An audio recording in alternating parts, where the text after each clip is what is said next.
Hi, welcome back to the Positive Prepper. How are you guys all doing today? I want to say welcome to some of our new subscribers. Thank you. Don't forget to hit the notification bell. So on this video, I'm going to talk about how the stage has been set for a chaotic 2022. I'm sure that you guys are all well aware of the anniversary of the protest at the Capitol.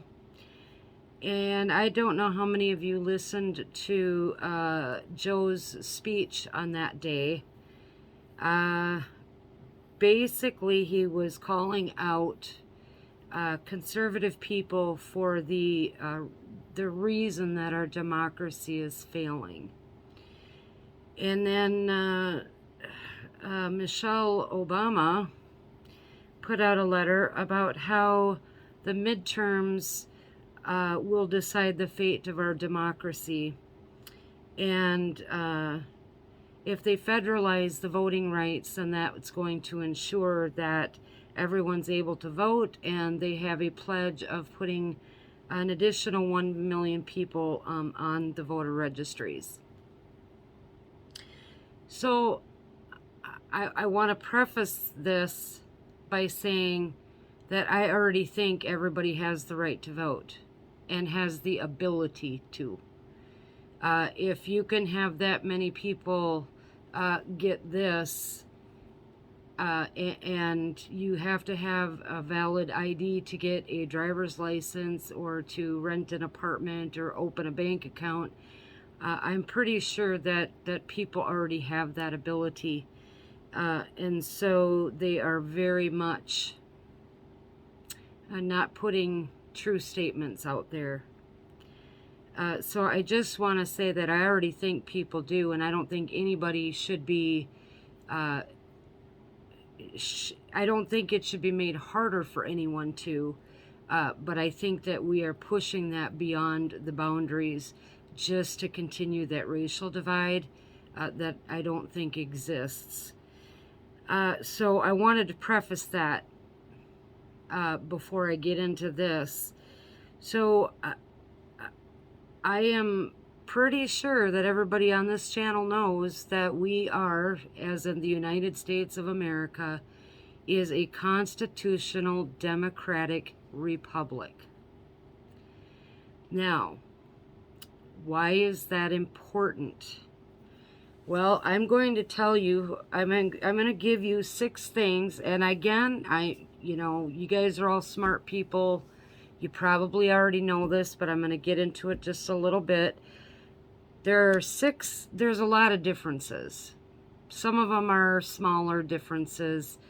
These, for me, were the 6 of the biggest differences and the ones that we need to pay attention to.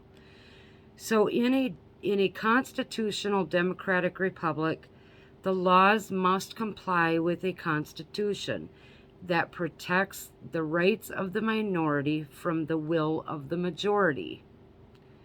In a pure democracy, laws are made directly by the voting majority, leaving the rights of the minority unprotected. Number 2, in a democratic republic, there are restraints on the government. In a true democracy, there's no restraints. In a constitutional democratic republic, I'm just going to say CDR now. In a CDR, there is a separation of powers. Your executive, legislative, and judiciary. In a democracy, there is no strict separation of those powers. Number 4, in a CDR, a constitution provides and protects inalienable rights. In a pure democracy, there is no restraint by a constitution, and it can impose its will on the minority. Number 5, in a CDR, there is constitutional prohibition on interfering with freedom of religion. In a democracy, religious freedoms may be restrained or limited. And number 6, in a CDR, there is constitutional prohibition on interfering with freedom of choice. In a pure democracy, the majority faction can limit individuals on their freedom of choice. So I want you to think about these 6 differences in regards to the path that we are on right now. And put this in the context of the language from certain individuals.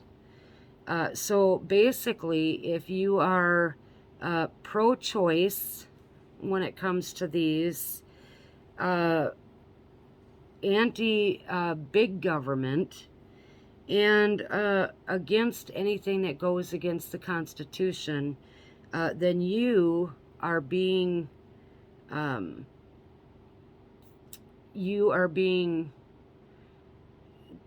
pictured as a threat to our democracy, and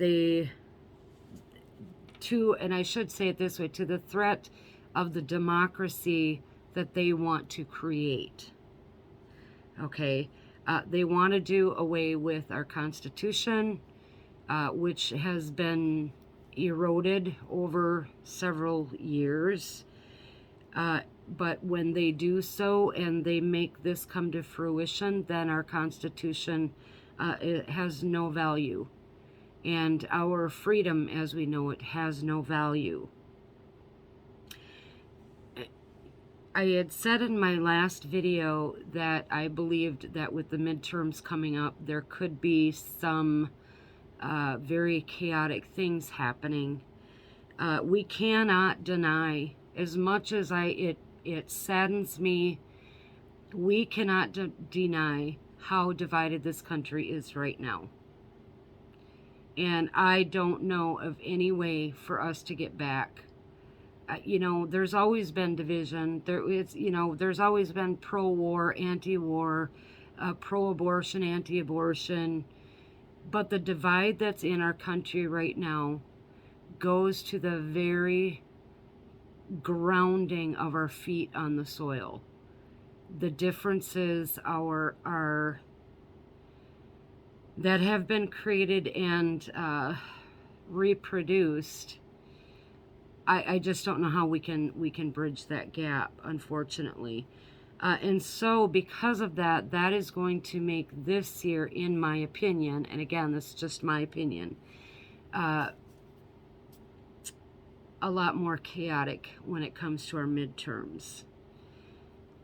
So there's a couple things that I have, I think 5 things, 5 things that I think you can be doing, that everyone should be doing, but specifically because we are preppers and we are trying to prepare.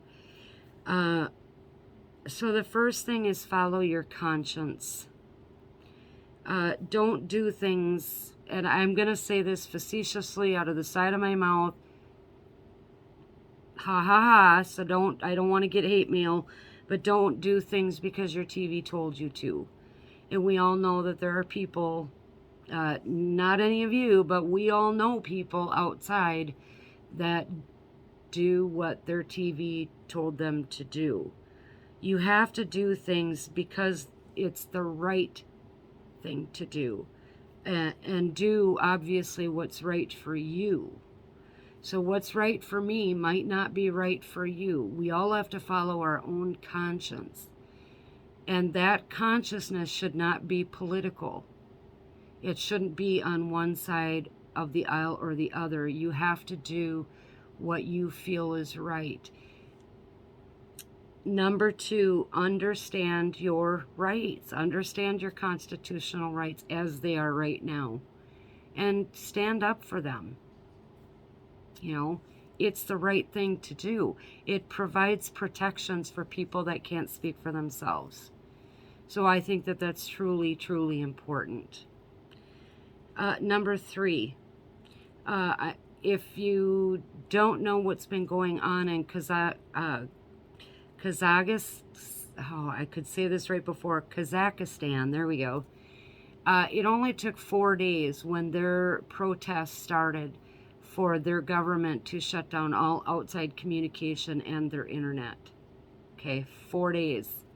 And not only that, but they had foreign military troops, i.e. the Russians, on their soil within a very short amount of time. And so it's going to be important for preppers, especially, to make sure that your alternative communications are all functioning. Set up your alternative comms, like your CBs, your ham radios, smoke signals, whatever it is you use, and then encourage your friends and family to also have some kind of alternative communication. They might not believe in the whole idea of prepping or the way of life of prepping, but hopefully you can use what's going on in Kazakhstan to show them how quickly that could happen and what would they do if. So getting your alternative communications. Number 4, and this one, you know, my husband and I have had this really strong feeling that we needed to get our core group of our MAG together and have a meeting and kind of pin down certain things. And so just this past Saturday, we got the core group members together, and we wanted to ensure that there was a smooth transition during an SHTF, or at the beginning of an SHTF. So we talked about our plans of action. We talked about everyone's main area of focus during that transition. And then we also worked through different scenarios to make sure that we were all on the same page. And I think that's going to be really important for you to do. If you don't have a MAG, find one. If you are part of a MAG, don't just assume that, you know, hey, I've got Uncle Joe's place I can go to. You need to make a concerted effort to make sure that you're building up that safe place and strengthening that MAG group in any way that you can. And then number 5, you know, enjoy this peaceful time. Go, do, enjoy life. There may come a day when life at some point might be all about survival. But right now, we have this time to seek out God, go laugh with friends and family, and check some things off your bucket list. You know, enjoy it while we can. And never lose sight of what it is that you may be fighting for in the end. So hopefully this has helped. Please hit that notification and the like button and subscribe if you would, please. And I hope that you all have a great rest of your day. And as always, may God bless you.